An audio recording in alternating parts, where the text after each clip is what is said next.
Seperti kita tahu, Timnas Indonesia baru saja menggelar latihan perdana jelang 2 laga krusial bulan Juni mendatang.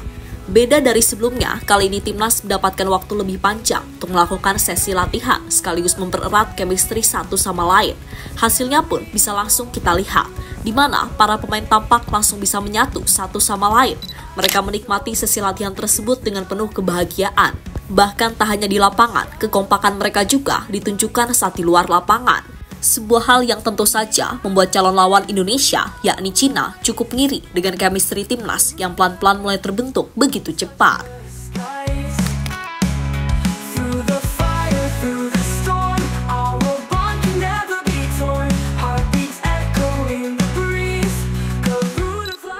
Ini soal hati dan cinta lagi semua.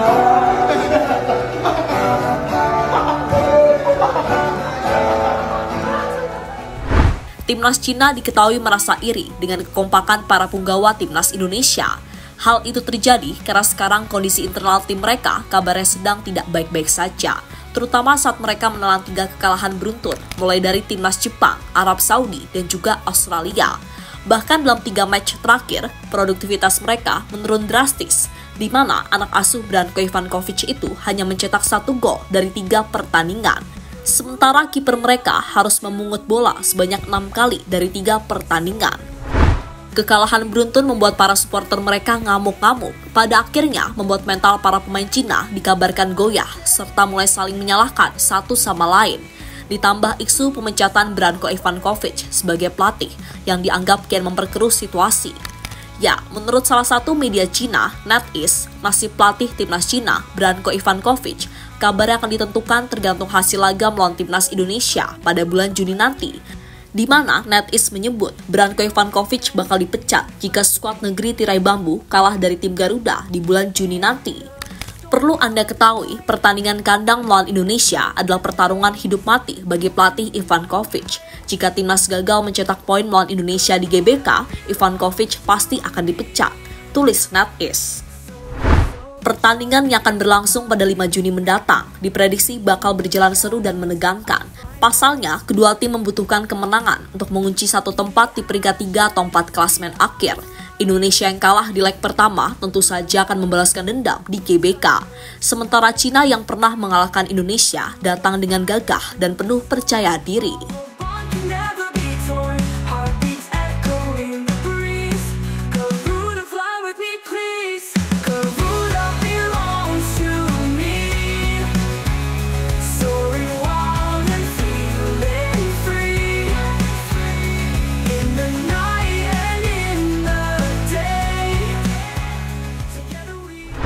Sementara itu, apa yang dialami oleh Cina tentu saja berbanding dengan Indonesia, di mana vibes positif benar-benar tampak terlihat nyata di tim ini, sehingga semisal ada pemain yang baru bergabung pun mereka bisa langsung nyaman. Oleh Romeni misalnya, meski baru gabung bersama timnas beberapa bulan, tapi dia langsung melokal banget. Mulai dari ngopi di pinggir jalan bersama Marcelino, jalan-jalan menikmati keindahan Bali seperti warga lokal, hingga menikmati sesi latihan perdana di TC milik Bali United yang dikenal akan keindahannya. Selain oleh beberapa pemain baru seperti Joe Pelupasi, Emil Audero, dan juga Dean James juga tampak enjoy dengan sesi latihan perdana timnas jelang matchday bulan Juni mendatang. Bahkan dalam sesi latihan perdana kemarin, chemistry antara pemain pelan-pelan sudah mulai terbentuk dengan sempurna. Intinya sebisa mungkin para pemain menciptakan suasana yang happy agar tim ini bisa selalu kompak, sehingga semisal kalah pun gak ada istilah salah-salahan.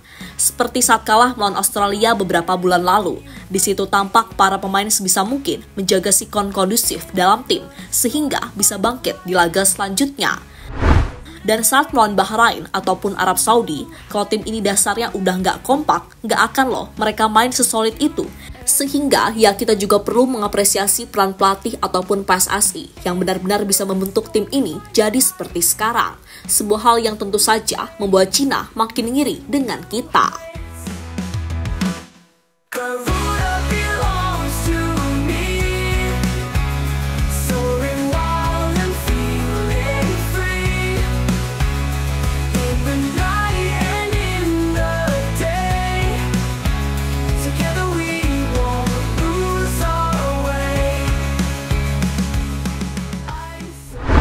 mudahnya membangun kekuatan timnas.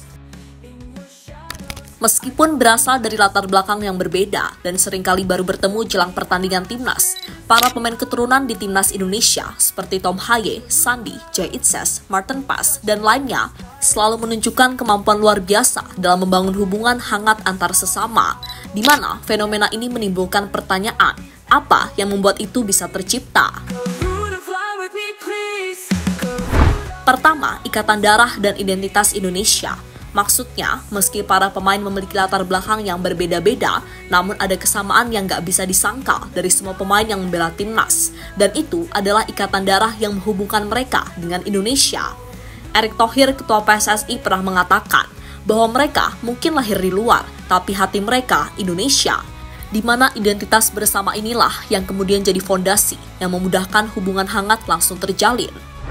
Kedua, tujuan yang sama. Dalam hal ini, jika kalian bertanya pada para pemain timnas, mereka pasti akan menjawab bahwa tujuannya adalah membela Indonesia ke Piala Dunia. Tom Haye baru-baru ini bahkan mengatakan, jika ia ingin lolos ke Piala Dunia, dan untuk itu saya optimis bisa menang melawan Cina. Begitupun Matt Silgers yang mengatakan pada FIFA, jika timnas punya kualitas yang lebih baik dari rival di grup C, kecuali Jepang.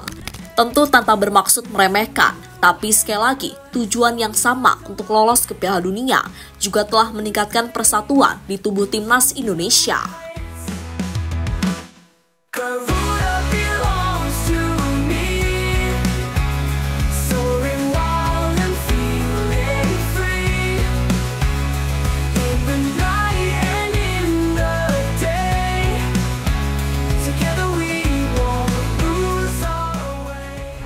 Plan B yang bisa dimanfaatkan Pastor dan Kluivert. Timnas Cina pasti sudah menandai beberapa pemain dari timnas Indonesia, terutama oleh Romeni yang sudah mampu mencetak 2 gol dalam pertandingan bersama tim Garuda. Tapi tenang, ada beberapa opsi yang bisa dilakukan oleh Kluivert dan Alex Pastor yang digadang-gadang ambil alih pelatih kepala timnas versus Cina nanti.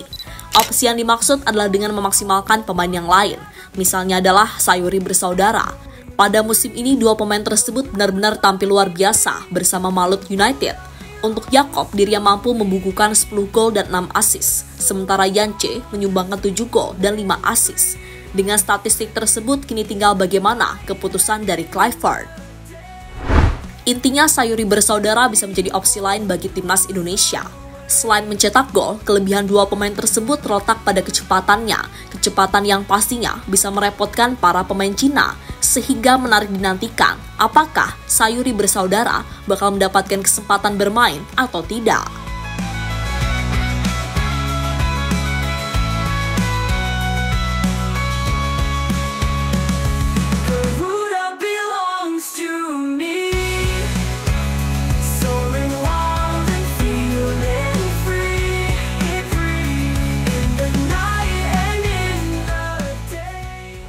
Pada akhirnya, chemistry yang kuat di dalam dan di luar lapangan diharapkan bisa menjadi kekuatan timnas Indonesia jelang duel melawan Cina pada 5 Juni 2025. Ikatan darah dan identitas Indonesia telah menciptakan pondasi kokoh bagi hubungan hangat antara pemain keturunan seperti Jay Itzes, Ole Romeni, Martin Paes, Justin Hubner, dan masih banyak lainnya. Ditambah dengan tujuan bersama menuju Piala Dunia 2026. Seperti yang diungkapkan Rafael Struijk, persatuan ini menjadi kekuatan nyata. Sekarang kita tunggu saja dengan dukungan dari puluhan ribu fans di GBK membuat peluang untuk amankan 3 poin makin terbuka lebar. So, mari kita lihat mampukah para pemain tim Garuda membawa Indonesia ke Piala Dunia. Dan dalam beberapa hari lagi, dunia akan melihat apakah kehangatan ini bisa bertransformasi menjadi kemenangan bersejarah. Mari kita dukung Garuda bersatu, mereka tak terhentikan.